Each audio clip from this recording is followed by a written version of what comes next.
کہ میں اور آپ اللہ کے راستے میں چلتے ہوئے جتنی بھی سختیاں جھیلنا پڑے، جتنی مشکلات کا سامنا کرنا پڑے، ہمارے راستے میں جتنی مرضی روڑے روڑے اٹکائے جائیں، ہماری دعوت کے سامنے جتنی مرضی رکاوٹ کے پل باندھے جائیں، مگر ہمیں ان سب کو برداشت کرنا ہے۔ انہیں برداشت کرتے ہوئے جو اصل ہمارا ٹارگٹ ہے اس سے ہمیں نہیں ہٹنا۔ کہیں یہ رکاوٹیں ہمارے دعوت میں حائل نہ ہو جائیں، تو مجھے اور آپ کو استقامت کا پہاڑ بننا ہے۔ ہاں، اگر ابراہیم علیہ السلام کی زندگی کا مطالعہ کیا جائے، آپ کی ساری زندگی قربانی سے بھری ہوئی ہے، قربانی سے بھری ہے۔ کبھی آپ بھاپ سے جھگڑتے ہیں، کبھی گھر سے بے گھر ہوتے ہیں، کبھی قوم کی مخالفتیں ہیں، کبھی آگ میں جانا، آپ کو آگ میں جسے کہا جائے کودنا پڑتا ہے، کبھی وقت کے فرعون سے مقابلہ کرنا پڑتا ہے، کبھی ملک کو خیر و باد کرنا پڑتا ہے، کبھی جسے کہا جائے بے اولادی کی زندگی بھی گزاری ہے، ایک طویل عرصے تک اپنی اولاد کی گردن پر چھری چلانے کے لیے تیار ہے۔ اللہ اکبر۔ مگر ان سب کے باوجود بھی کبھی بھی ابراہیم علیہ السلام کا دل ڈگمگایا نہیں، آپ کا ایمان کبھی متزلزل نہیں ہوا، آپ نے دین نبوت سے انحراف کا کبھی نہیں سوچا کہ میں تو اس دین کی وجہ سے نعوذ باللہ یہ ساری مصیبت آ رہی ہے۔ آج گلوبل سطح پر کبھی بھی اسلام پر کوئی بھی اسلام کے خلاف پروپیگنڈا ہو تو سب سے پہلے لوگ اپنی آئیڈینٹی اتارتے ہیں۔ آپ نے تو ایسا نہیں کیا، آپ تو کبھی اپنے ایمان میں متزلزل نہیں ہوئے، آپ نے تو کبھی دین سے نبوت سے انحراف کا سوچا بھی نہیں، کبھی اللہ سے شکوہ بھی نہیں کیا۔ تو یہی زندگی ہے کہ اسلام لانے کے بعد اپنی گردن کو اللہ اور اس کے رسول کے احکامات کے سامنے میں اور آپ جھکا دیں، پھر دین ہم سے جس قدر بھی قربانیوں کا مطالبہ کرے، میں اور آپ اس قربانیوں کو دینے سے کبھی پیچھے نہ ہٹیں۔ اسی لیے اب دیکھیے آگے بتایا جائے گا کہ ابراہیم علیہ السلام نے جب اپنے بیٹے اسماعیل علیہ السلام کے ساتھ کعبے کی تعمیر کی تھی، تو اس کے بعد بتایا کہ اب آپ کیا کیجئے، اب آپ ایسا کیجئے کہ اعلان حج کر دیجئے۔ ہم نے اس کے درمیان میں تمام ان کی سیرت کو پڑھ لیا، ان کی دعاؤں کو پڑھ لیا، تو اب ابراہیم علیہ السلام سے کہا کہ آپ ایسا کیجئے کہ اعلان حج کیجئے۔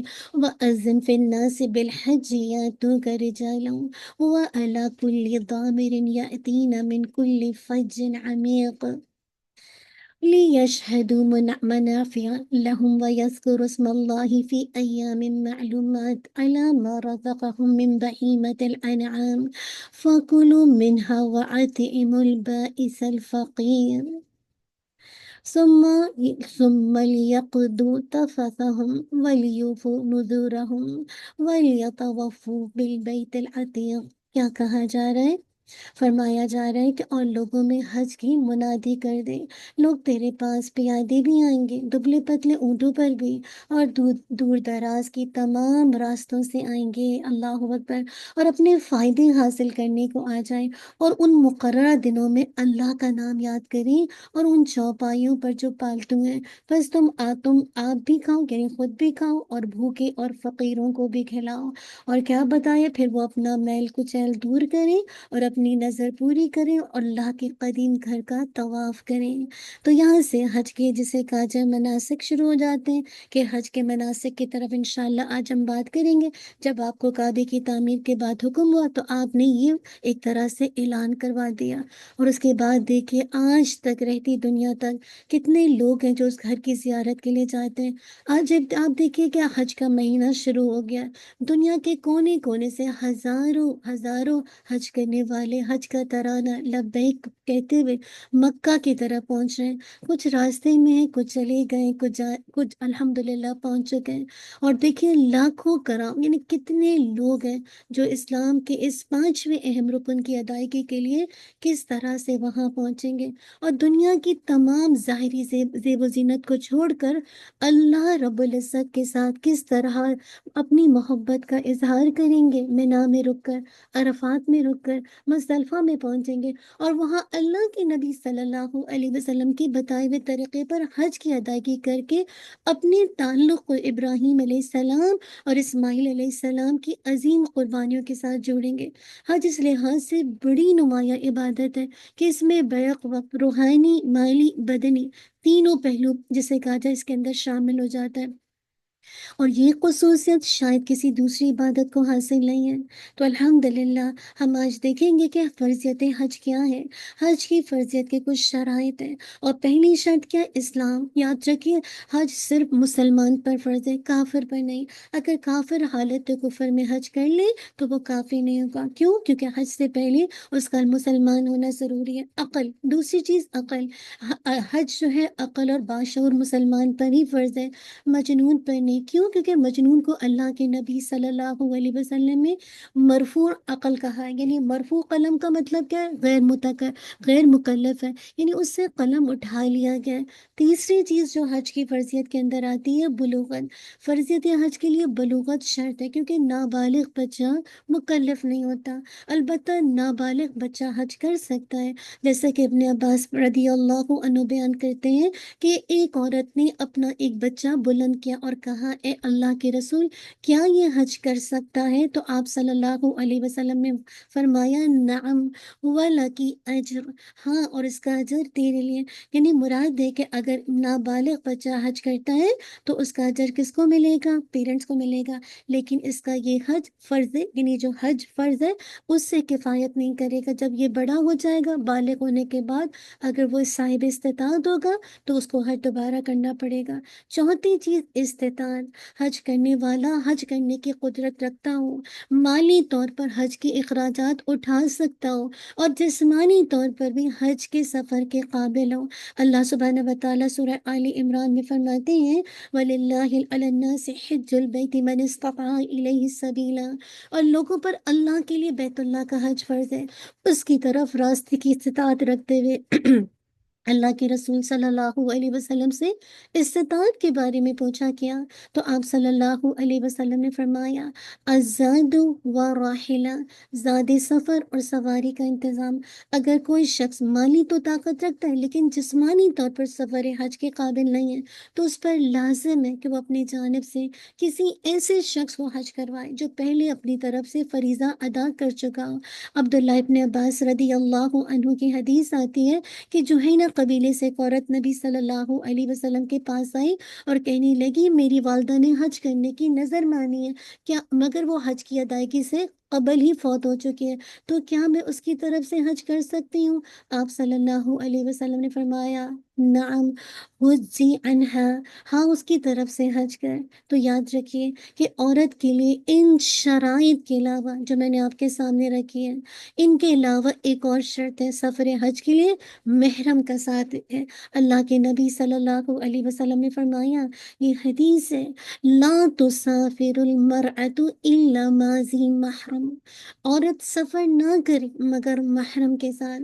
یاد رکھیں، جب کوئی شخص ان شرائط کے مطابق حج کی قدرت رکھتا ہو تو اسے پہلی فرصت میں حج کر لینا چاہیے اور تاخیر نہیں کرنا چاہیے، کیونکہ نبی صلی اللہ علیہ وسلم نے فرمایا، من اراد الحج فلیتعجل فإنه قد یمرض المریض وتدل الضالہ وتعرض الحاجہ، جو شخص حج کا ارادہ کر لے تو اسے جلدی سے انجام دے دے، اس لیے کہ کبھی آدمی بیمار پڑ جاتا ہے یا کبھی کوئی چیز گم ہو جاتی ہے، جیسے پیسے ہیں، سواری ہے، یا کبھی کوئی ضرورت پیش آ جاتی ہے۔ تو جب یہ ساری کنڈیشن میٹ ہو جائے تو پھر آپ کیا کریں، ایز سون ایز آپ نے حج کی پلاننگ کرنی ہے، کیونکہ آپ کو ابراہیم علیہ السلام کی سنت پر عمل کرنا ہے، اور حج جو ہے جب ساری کنڈیشن میٹ ہو جائے تو فرض ہو جاتا ہے۔ اور اگر آپ نہیں کرتے فرضیت کے بعد تو اللہ کے نبی صلی اللہ علیہ وسلم کی حدیث کا یہ بھی مفہوم آتا ہے کہ جو حج کی استطاعت رکھ کر بھی حج نہیں کرتا وہ یہودی مرے یا نصرانی، کوئی فرق نہیں پڑتا۔ تو کہنے کا مقصد ہے پھر آپ کی اولین پرائرٹی یہ ہو کہ آپ ایز سون ایز انشاءاللہ حج کو پلان کر لیں۔ تھوڑے سے حج کو دیکھنے سے پہلے میں اور آپ حج کے تھوڑے فضائل دیکھیں، تاکہ مجھے اور آپ کو جب اس کی فضیلت پتہ چلے گی تو میرے اور آپ کے دل میں ایک رغبت ہوگی، میرا اور آپ کا دل جائے گا کہ ایز سون ایز اللہ مجھے وہ ساری جو کنڈیشن ہے وہ میری میٹ کروا دے، تاکہ اگلے سال میں بھی حج کے لیے جاؤں، میرے گھر والے بھی حج کے لیے جائیں، وہ اس امت مسلمہ کو اللہ تعالیٰ حج کی توفیق عطا کر دے۔ آپ دیکھیں، سب سے پہلی جو فضیلت ہے وہ کیا ہے؟ ایمان اور جہاد کے بعد سب سے افضل عمل حج ہے۔ اللہ کے نبی صلی اللہ علیہ وسلم سے پوچھا گیا، ابو ہریرہ رضی اللہ عنہ سے روایت ہے کہ سب سے افضل عمل کون سا ہے؟ آپ صلی اللہ علیہ وسلم نے فرمایا، ایمان باللہ و رسولہ قیل ثم ماذا قال جہاد فی سبیل اللہ قیل ثم ماذا قال حج مبرور۔ اللہ اور اس کے رسول صلی اللہ علیہ وسلم پر ایمان لانا پوچھا گیا، پھر کون سا؟ آپ صلی اللہ علیہ وسلم نے فرمایا، اللہ کے راستے میں جہاد کرنا پوچھا گیا، پھر کون سا؟ آپ صلی اللہ علیہ وسلم نے فرمایا، حج مبرور۔ اللہ سے دعا ہے ہم جب بھی کبھی جائیں یا جو حاجی وہاں ہیں یا جو کر چکے ہیں سب کو حج مبرور کی توفیق عطا کر دے۔ دوسری اس کی فضیلت ہے کہ حج سب سے افضل جہاد ہے۔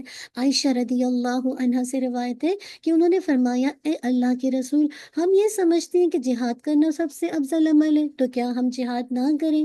آپ صلی اللہ علیہ وسلم نے فرمایا، لیکن افضل الجہاد حج مبرور، نہیں، لیکن آپ خواتین کے لیے افضل جو جہاد ہے وہ حج مبرور ہے۔ اللہ نے ہمیں کتنی آسانی دے دی کہ ہم حج کرتے ہیں، یہ ہمارے لیے جہاد کی طرح ہے۔ اللہ اکبر، یہ افضل ہے ہمارے لیے۔ پھر تیسری چیز، اللہ تعالیٰ ہم سب کو توفیق عطا کر دے۔ تیسری اس کی فضیلت کیا ہے کہ حجاج کرام اللہ کے مہمان ہیں۔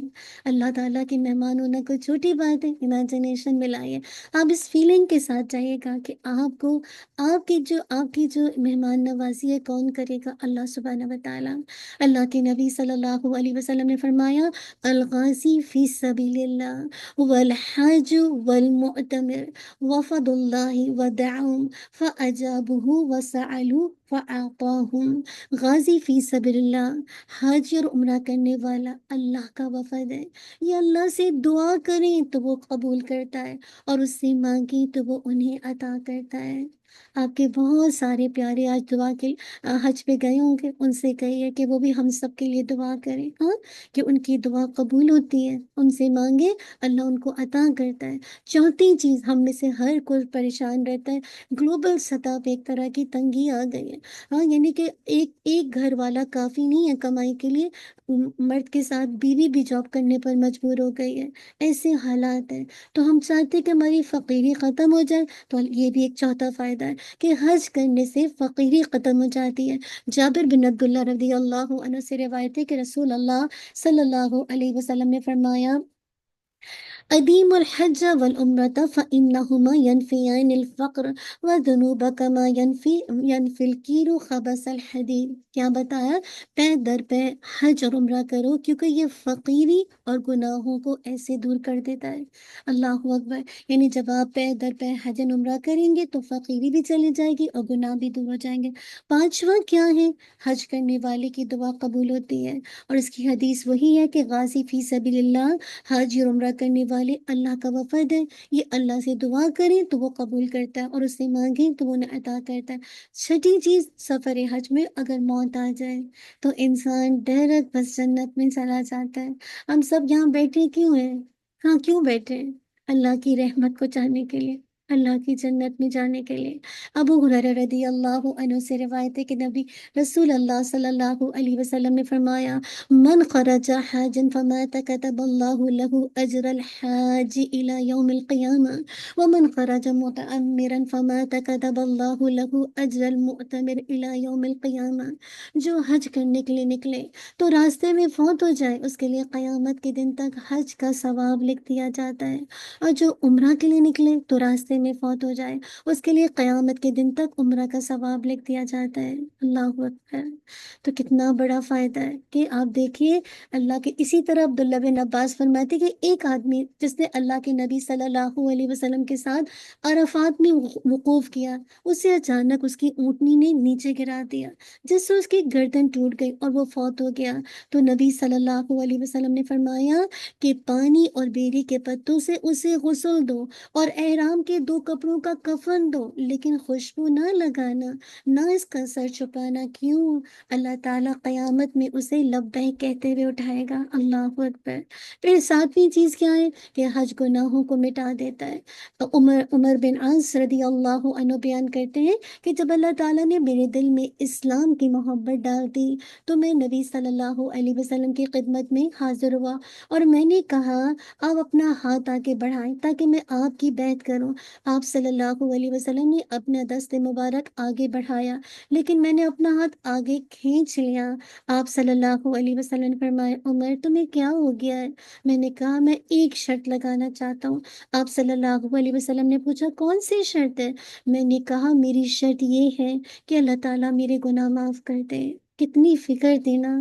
آپ صلی اللہ علیہ وسلم نے فرمایا، اما علمت ان الاسلام یحدم ما کان قبلہ وان الحجرۃ تحدم ما کان قبلها وان الحج یحدم ما کان قبلہ۔ کیا تم جانتے نہیں ہو کہ اسلام سابقہ گناہوں کو ختم کر دیتا ہے؟ بلا شبہ ہجرت جو ہے وہ سابقہ گناہوں کو مٹا دیتی ہے، اور یقیناً حج جتنے بھی سابقہ گناہ ہیں ان کو کیا کر دیتا ہے؟ ان کو مٹا دیتا ہے، ان کو نیست و نابود کر دیتا ہے۔ اسی طرح ابو ہریرہ رضی اللہ عنہ سے بھی روایت ہے کہ نبی صلی اللہ علیہ وسلم کو وہ فرماتے ہوئے سنا، آپ فرما رہے تھے، من حج للہ فلم یرفث ولم یفسق رجع کیوم ولدتہ امہ۔ جو رضائی الہی کے لیے حج کرے، صرف اللہ کی رضا کے لیے، جس میں نہ کوئی بیہودہ بات ہو، نہ کسی قسم کا گناہ کا ارتکاب ہو، تو وہ ایسے لوٹے گا جیسے اس کی ماں نے ابھی جنا ہو، آج ہی اس کی ماں نے اسے جنا ہو۔ اللہ اکبر۔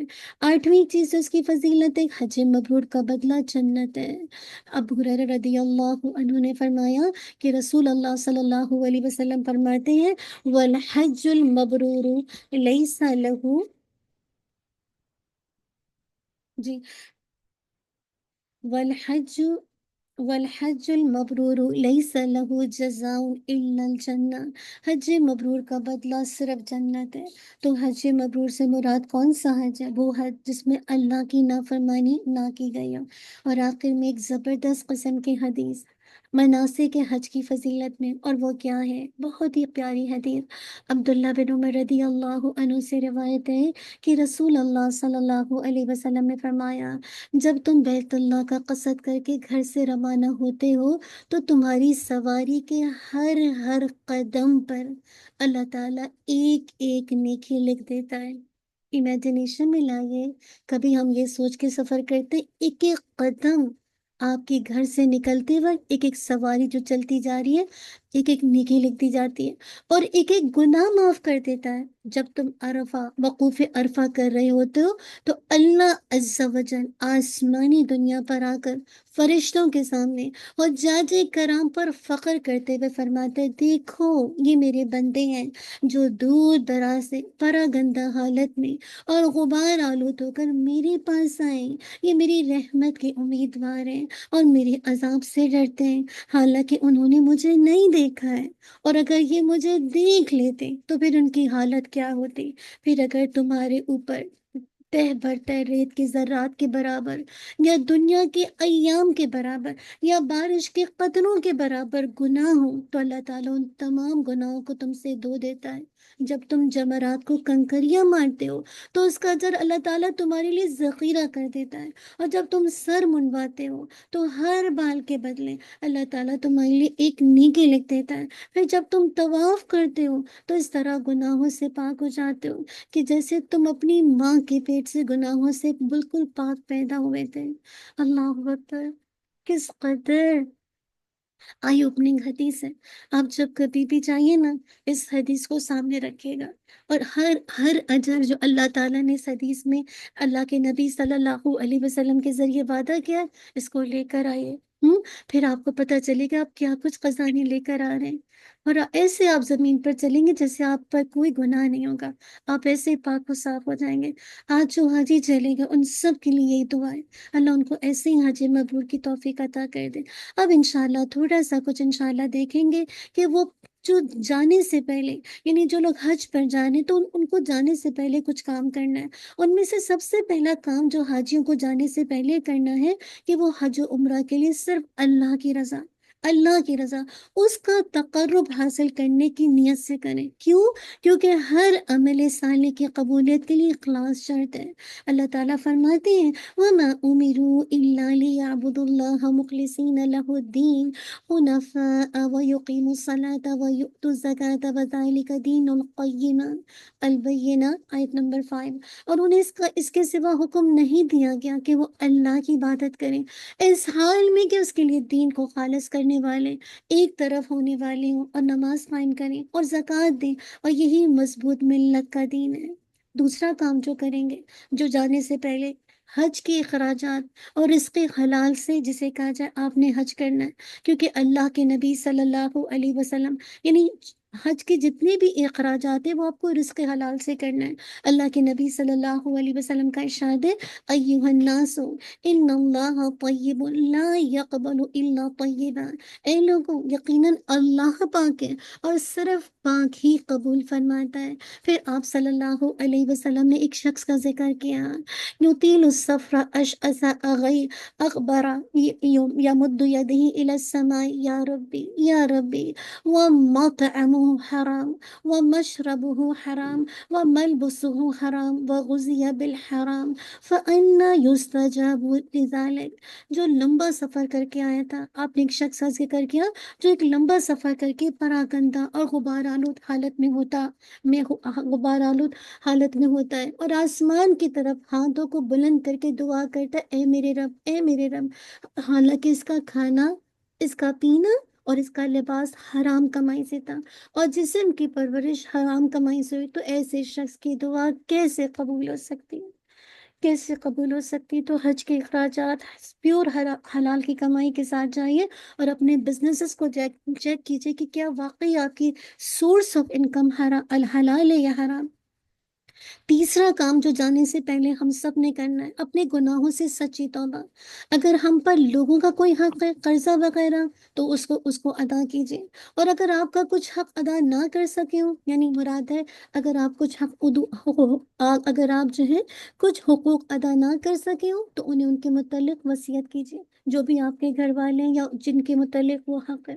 پھر چوتھا کام، قرآن و سنت کی روشنی میں آپ نے حج اور عمرہ کے احکامات کو سیکھ کر جانا ہے۔ یہ سنی سنائی باتوں پر اعتماد نہیں کیجیے گا کہ اس نے یہ ویڈیو بھیج دی، اس نے یہ کر دیا، نہیں، قرآن اور سنت کا مطالعہ کر کے، کیونکہ اللہ کے نبی صلی اللہ علیہ وسلم نے حجۃ الوداع کے موقع پر ارشاد فرمایا تھا خذوا مناسککم فانی لا ادری لعلی لاحج بعد حجتی ہذی، مجھ سے حج کے طریقے سیکھ لو۔ کیوں؟ کیونکہ میں نہیں جانتا کہ شاید اس حج کے بعد میں حج نہ کر سکوں۔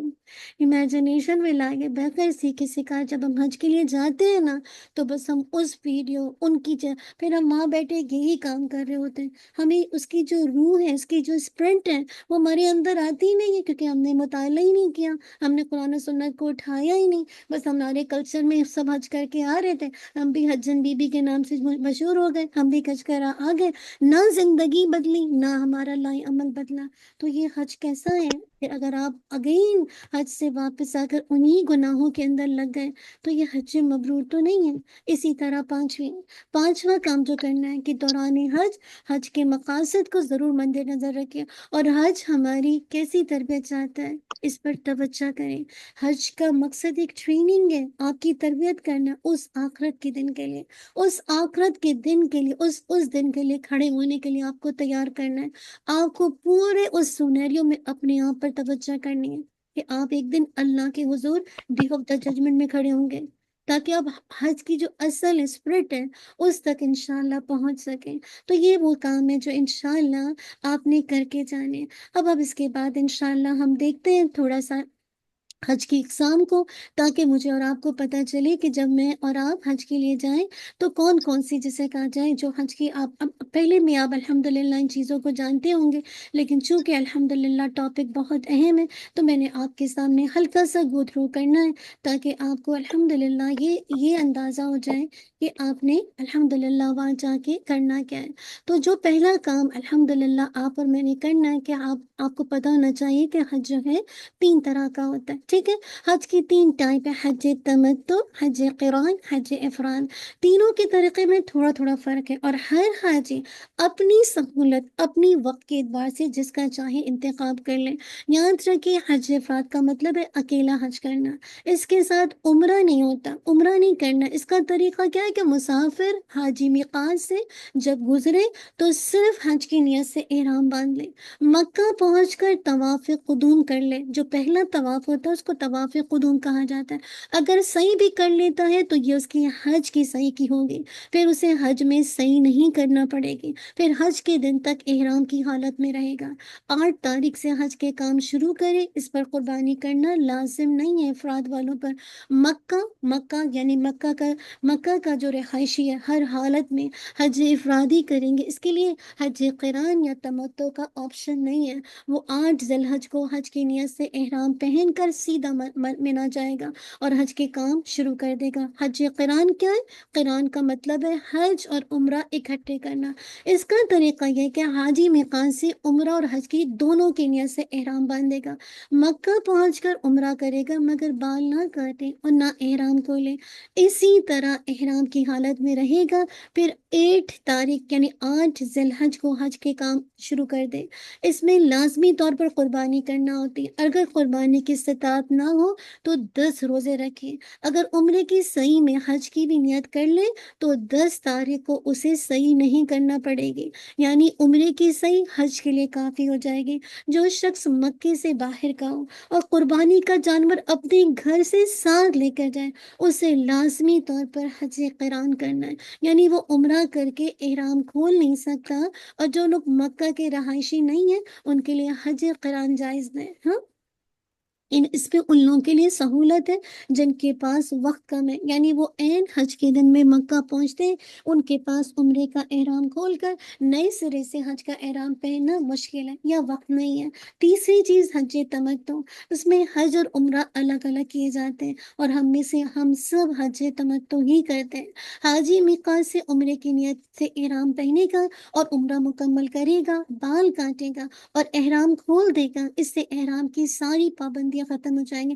پھر 8 ذی الحج کو اپنی رہائش گاہ سے، اگر وہ جسے کہا جائے مکہ میں تو مکہ سے، اور اگر وہ کہیں اور جگہ پہ اس کو ٹھہرایا ہوا ہے تو وہاں سے اپنی رہائش گاہ سے حج کی نیت سے احرام پہنے گا اور مینا میں پہنچ کر حج کے تمام کام انجام دے گا۔ اس میں بھی لازمی طور پر قربانی کرنی ہوتی ہے۔ اگر قربانی کی استطاعت نہیں تو اگین 10 روزے رکھنے۔ حج کے اس طریقے میں ان لوگوں کے لیے سہولت ہے جو حج کے ایام سے کافی دن پہلے مکہ پہنچ جاتے ہیں، عمرہ کر کے احرام کھول دیتے ہیں اور احرام کی پابندیوں کی جیسے ایک طرح سے آزاد ہو جاتے ہیں۔ تو یہ وہ کام ہے، جو یہ وہ حج کی ٹائپ ہیں کہ جو الحمدللہ آپ کو پتہ ہونی چاہیے۔ اب آگے ہم انشاءاللہ کوئکلی انشاءاللہ عمرہ کا طریقہ دیکھیں گے کہ عمرہ کرنے کا طریقہ کیا ہے۔ اللہ تعالیٰ فرماتے ہیں وَأَتِمُّوا الْحَجَّ وَالْعُمْرَةَ لِلَّهِ، اور اللہ کے لیے حج اور عمرہ کرو۔ نیت کس کے لیے ہونی چاہیے؟ اللہ کے لیے۔ عمرہ ایک عظیم عبادت ہے جو مکے میں مسجد الحرام میں ادا کیا جاتا ہے۔ عمرے میں آپ کو 4 کام انجام دینے۔ نمبر 1، میقات سے احرام باندھنا ہے، بیت اللہ کا طواف کرنا ہے، صفا و مروہ کی صحیح کرنی ہے، اور سر کے بال کاٹنا ہے یا منڈوانا ہے۔ اب انشاءاللہ اب ہم آگے جائیں، میقات سے جب احرام باندھیں گے تو پہلی چیز ہے مکے میں داخل ہونے والے تمام راستوں پر مقامات ایک طرح کے ڈیزگنیٹ کر دیے گئے، متعین کیے گئے، انہیں میقات کہا جاتا ہے۔ حج یا عمرہ کی نیت سے جانے والے پر لازم ہے کہ اس کے راستے میں آنے والے میقات سے احرام پہن کر مکہ کی طرف آئے۔ عمرہ یا حج کرنے والے کو وہاں سے بلا احرام گزرنا جائز نہیں ہے۔ احرام دراصل حج یا عمرے کی نیت کا نام ہے، نیت کا نام ہے۔ نیت کرنے کے بعد سلا و لباس پہننا حرام ہوتا ہے، اس لیے نیت کرنے سے پہلے طہارت حاصل کر کے سلا و لباس اتار کر 2 انسلی چادر پہن لیں۔ ایک شلوار کی جگہ باندھ لی جاتی ہے، دوسری قمیص کی طرح کندھوں پر اوڑھ لی جاتی ہے، اور احرام باندھنے کا کوئی خاص طریقہ نہیں، یہ مردوں کے لیے 2 انسلی چادر ہے۔ لیکن عورتوں کا کیا ہے؟ عورتوں کے احرام کے لیے مخصوص لباس نہیں ہے، بس وہ طہارت کر کے عام سادہ لباس میں نیت کر کے لباس مطلب وہ اس میں نیت کر لیں عام سادہ لباس عبایا جو بھی پہن لیں، لیکن بعض خواتین سر پر سفید رومال باندھ لیتی ہیں اور سمجھتی ہیں کہ یہ عورت کا احرام ہے یا سفید کپڑا پہننا ہی عورت کا احرام ہے، تو ایسا نہیں ہے، یہ ثابت نہیں ہے، ٹھیک ہے؟ تو میقات سے روانہ ہوتے وقت عمرہ کی نیت کریں۔ اب آپ دیکھیے، اگر بیرون ممالک سے جانے والوں کا میقات ہے، یعنی کہنے کا مقصد ہے بیرون ملک سے تشریف لے جانے والے حجاج کرام کے لیے دو ایئرپورٹ استعمال ہوتے ہیں سعودیہ پہنچنے کے لیے، ایک مدینہ منورہ اور ایک جدہ۔ مدینہ منورہ کے ایئرپورٹ پر اترنے والے حجاج مدینہ کے میقات سے احرام باندھیں، جو مدینہ سے مکہ کی طرف جاتے ہوئے مدینہ شہر کے آخر پر آتا ہے، ذوالحلیفہ۔ البتہ جدہ کا میقات چونکہ سمندر یعنی سمندری سفر کر رہا ہوتا ہے، مطلب وہ سمندر پار کر چکا ہوتا ہے، لہٰذا جدہ ایئرپورٹ پر اترنے والے حجاج آسانی کے لیے اپنے مقامی ایئرپورٹ سے طہارت کر کے احرام کا کپڑا پہن لیں پہلے سے، لیکن نیت نہ کریں۔ اور نیت کم کریں گے جب آپ الحمدللہ وہ میقات آئے گا، وہ اعلان کرتے ہیں پلین پر، اس وقت آپ انشاءاللہ نیت کر لیں اور وہاں سے گزرتے وقت آپ اپنی نیت کو اللہ کے لیے خالص کر لیں۔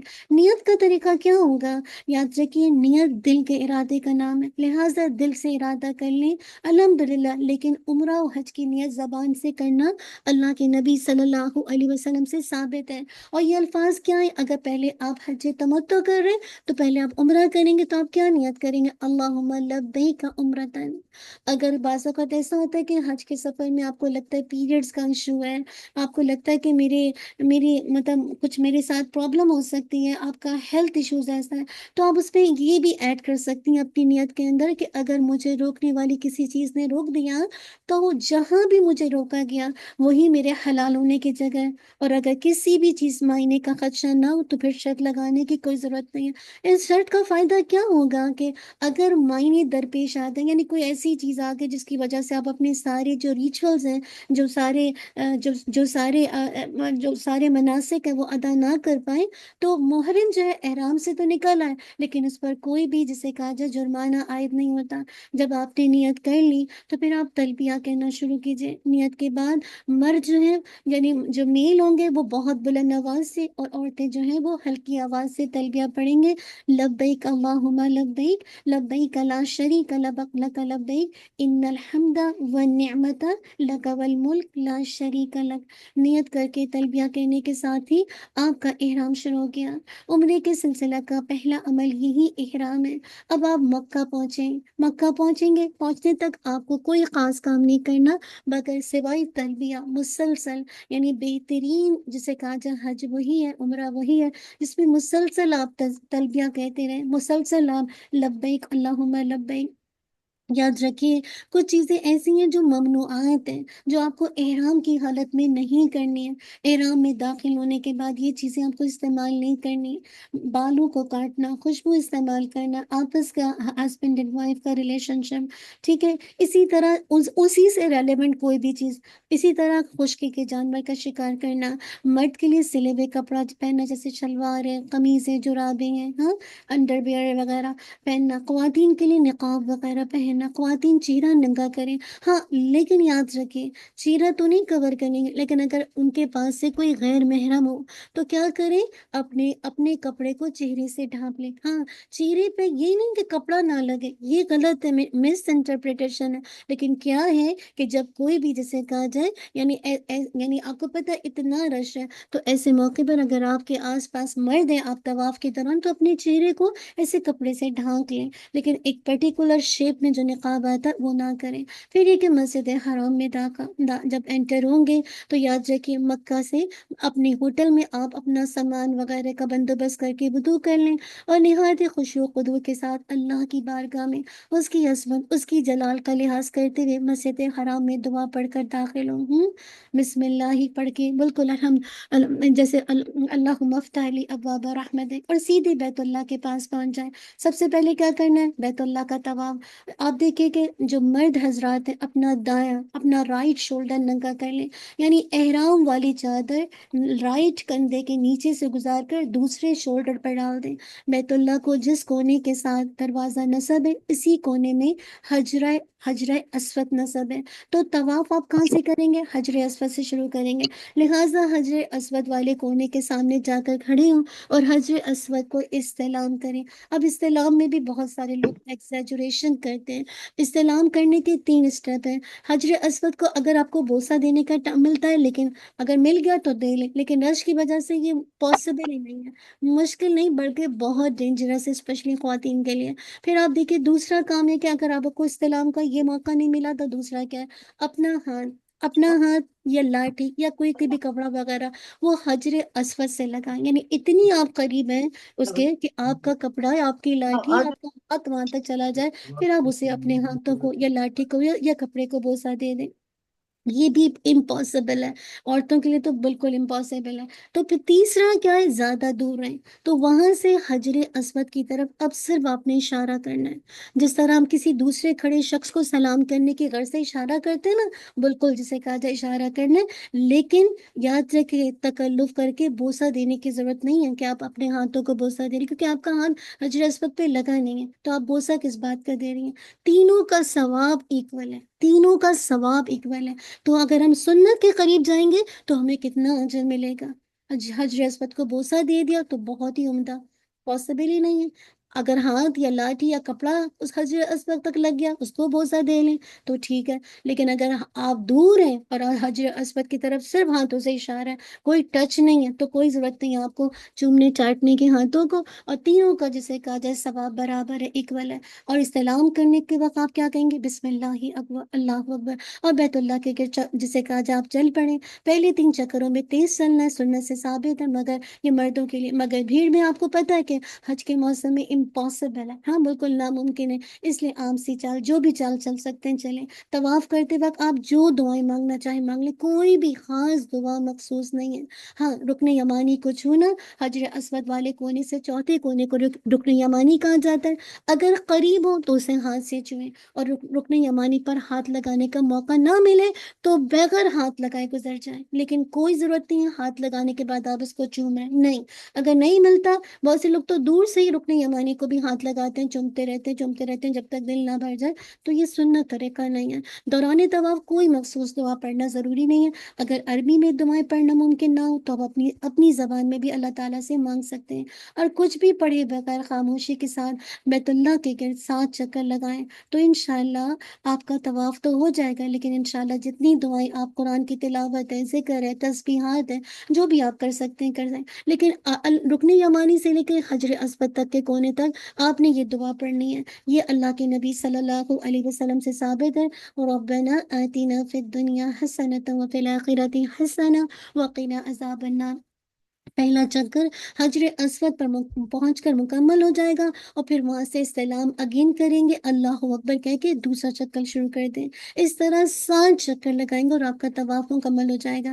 پھر آپ کیا کریں گے؟ طواف سے فارغ ہونے کے بعد مقام ابراہیم کے پیچھے، لیکن رش کی وجہ سے وہاں بھی آپ نماز ادا نہیں کر سکیں گے اور یہ ممکن نہیں ہوگا، تو مسجد میں کسی بھی جگہ پہ لوگوں کو تکلیف نہ دیں، آپ کو ویسے بھی اٹھا دیا جائے گا، آپ کی نماز میں کوئی خوشی بھی نہیں ہوگا، تو جتنا یعنی دور چلی جائیں، کسی کو اپنی اذیت سے تکلیف نہ دیں، اپنی اس ایٹیٹیوڈ سے، اور آپ کہیں بھی جا کے 2 رکعت نماز جسے کہا جائے یہ طواف کی ادا کریں، پہلی رکعت میں سورۃ الکافرون اور دوسری میں سورہ اخلاص کی تلاوت۔ پھر نماز شروع کرنے سے پہلے کیا کرنا ہے؟ اسپیشلی مرد دائیں جو رائٹ کندھے کو جو ننگا کیا تھا، اب اس کو کیا کریں گے؟ ڈھانپ لیں گے، ورنہ نماز جسے کہا جائے نہیں ہوگی، تو ضروری ہے۔ پھر اس کے بعد آپ نے زمزم کا پانی پینا ہے، اور زمزم پینا مسنون ہے، اس پر جو دعا کی جائے گی انشاءاللہ قبول ہوگی، اور اس کے بعد آپ دعا بھی کریں، اور پھر اپنے اگر سر پہ ڈالنا چاہیں تھوڑا ڈال سکتے ہیں۔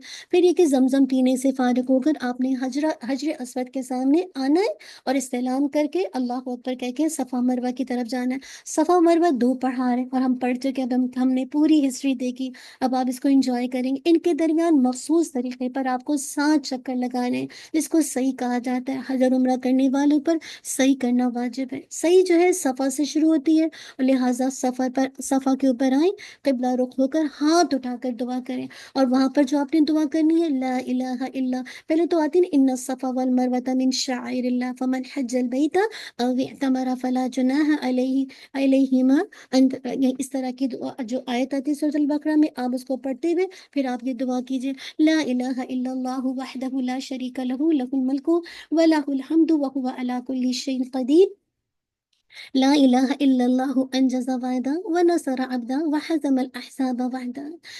اس مسنون دعا کے بعد آپ جو چاہیں دعا کریں۔ اب کیا ہوگا؟ صفا سے مروہ کی طرف چلیں، چند قدموں کے فاصلے پر آپ کے پاس مسیح کی چھت میں کچھ لمبائی کی مراد، جب آپ دیکھیں گے گرین لائٹس آئیں گی، یہ جو سبز لائٹیں ہیں نا، ان کے نیچے کیا ہوگا؟ جو مرد ہے نا ذرا دوڑ کر چلیں گے، لیکن جو خواتین ہیں وہ عام رفتار سے چلیں۔ پھر صفا و مروہ کے چکروں کے بارے میں ایک بات آپ کو ذہن میں اچھی طرح رکھنی ہے کہ صفا سے مروہ تک جانے کو ایک چکر کہتے ہیں، اور پھر مروہ سے صفا تک آنے کو دوسرا چکر۔ پھر کیا ہوگا؟ اسی طرح دوبارہ صفا سے مروہ تک جائیں گے، تیسرا چکر، اور پھر مروہ سے صفا تک آئیں گے، چوتھا۔ اس طرح ساتواں چکر مروہ پر ختم ہوگا۔ ساتویں چکر کے بعد مروہ پر آپ کی سعی مکمل ہو گئی۔ اب کیا کریں گے؟ سر کا حلق کریں گے۔ مسجد سے باہر نکل کر جو مرد ہے وہ سر کے بالوں کو کاٹ لیں گے، یعنی پورا جسے کہا جائے حلق کروا لیں گے، ان کے لیے افضل ہے، کیونکہ ان کے لیے نبی صلی اللہ علیہ وسلم نے جنہوں نے حلق کروایا، پورا کلین کروایا، ان کے لیے 3 دفعہ مغفرت کی دعا کی، لیکن جنہوں نے بال کو چھوٹے کروائے ان کے لیے 1 دفعہ دعا کی۔ اب آپ کا عمرہ پورا ہو گیا اور آپ کا احرام بھی ختم ہو گیا۔ اب احرام کی کوئی پابندی آپ پر باقی نہیں ہے، لیکن عورتیں کتنے بال کٹوائیں گی؟ عورتیں جو ہیں بس ایک جسے کہا جائے پور کے برابر، یعنی ایسے اپنے بالوں کا لے کر اور ایک پور کے برابر اپنے بالوں کو کاٹ لیں گے۔ اب حج کا طریقہ ہے، حج کا طریقہ کیا آپ جانتے کہ سنت کے مطابق کیا ہے؟ مختصر میں آپ کے سامنے رکھ رہی ہوں کہ آج ذی الحج کو الحمدللہ وہاں پہ لوگ، یہی آج کا دن ہوگا نا کہ وہاں پہ لوگ آج ذی الحج کو مکے میں اپنے قیام گاہ سے آپ احرام باندھیں گے۔ اگر آپ مکے میں ہیں، اگر آپ عزیزیہ میں تو عزیزہ سے باندھیں گے۔ حج کا احرام باندھتے وقت وہی کام کریں گے جو عمرہ کا احرام باندھتے وقت کیے تھے، مثلاً غسل وغیرہ کر لیا، پھر حج کی نیت سے احرام باندھ کر تلبیہ کہیں گے، لبیک اللہم لبیک لبیک لا شریک لک لبیک ان الحمد والنعمت لک والملک لا شریک لک۔ پھر آپ کیا کریں گے؟ حج کا تلبیہ بھی وہی ہے جو عمرے کا تلبیہ، صرف اتنا کہ وہ لبیک عمرتن کے بجائے لبیک حج، یعنی جب آپ نیت کریں گے نا، پہلے آپ نے نیت کرنی ہے اللہم لبیک حجن، پہلے آپ نے نیت کیا کہتی ہے؟ اللہم لبیک عمرتن، تب آپ نے حج کی نیت کرنی ہے اور پھر وہی تلبیہ پکارنا ہے۔ پھر مینا کی طرف روانہ ہوئے اور وہاں رات بسر کرنی ہے، اور مینا میں پہنچ کر آپ نے 5 نمازیں پڑھنی ہیں، ظہر، عصر، مغرب، عشاء اور فجر، ٹھیک ہے؟ اور فجر مینا میں اپنے اپنے وقت پر آپ نے قصر کر کے اس کو ادا کرنی ہے۔ یہ ساری نمازیں قصر کی جائیں گی۔ پھر کیا ہوگا؟ یعنی جب آپ الحمدللہ نکلیں گے فجر کے بعد تو وہاں 8 تاریخ کو پہنچیں گے، ظہر، عصر، مغرب، عشاء اور نیکسٹ دن کی فجر، ہاں یہ آپ پڑھ کر جیسے کہا جائے یہ ساری نمازیں قصر کی جائیں گی۔ پھر 9 تاریخ کو سورج طلوع ہونے کے بعد عرفات کی طرف روانہ ہونا، وہاں ظہر عصر کی نمازیں جمع تقدیم، کیا مطلب ہے؟ یعنی ظہر کے وقت میں اور قصر کر کے آپ نے ادا کرنی ہے۔ ظہر کے وقت پہ آپ عصر اور جسے کہا جائے ظہر دونوں کو ملائیں گے اور قصر کر کے ادا کریں گے، اور پھر اللہ تعالیٰ کا ذکر اور دعا اور استغفار کرنے کی زیادہ سے زیادہ کوشش کریں گے حتیٰ کہ سورج غروب ہو جائے۔ عرفات میں داخلے کا وقت زوال کے بعد ہے، یاد رکھیے زوال کے بعد، لیکن کسی وقت بھی داخل ہوا جا سکتا ہے، لیکن غروب آفتاب تک عرفات کے اندر رہنا واجب ہے، اور جب تک کہ سورج غروب ہو جائے۔ جب سورج غروب ہو جائے گا تو مزدلفہ کی طرف روانہ ہوں گے، مغرب اور عشاء کی نماز مزدلفہ پہنچ کر ادا کریں گے، اور پھر نماز فجر تک وہیں رات بسر کریں گے، اور نماز فجر کے بعد طلوع شمس سے یعنی سورج طلوع ہونے سے قبل تک اللہ کا ذکر اور اس سے دعا کریں گے۔ پھر کیا کریں گے؟ 10 تاریخ کو مینا کی طرف روانہ ہو جائیں گے۔ راستے میں کسی بھی جگہ سے آپ 7 کنکریاں اٹھا سکتے ہیں۔ سورج نکلنے کے بعد آپ کیا کریں گے؟ مینا میں پہنچ کے جمرات میں سے آخری جمرہ جو عقبہ ہے اس کو آپ نے 7 کنکریاں مارنی ہے، اور ہر کنکری کے ساتھ اللہ اکبر کہیں گے، اور یہ کنکری چنے کے دانے یا بہت ہی چھوٹی جسے کہا جائے ہونی چاہیے۔ جو شخص عمرہ اور حج اکٹھا یعنی حج تمتع یا قران کر رہا ہے وہ قربانی ذبح کرے، جو کہ ایک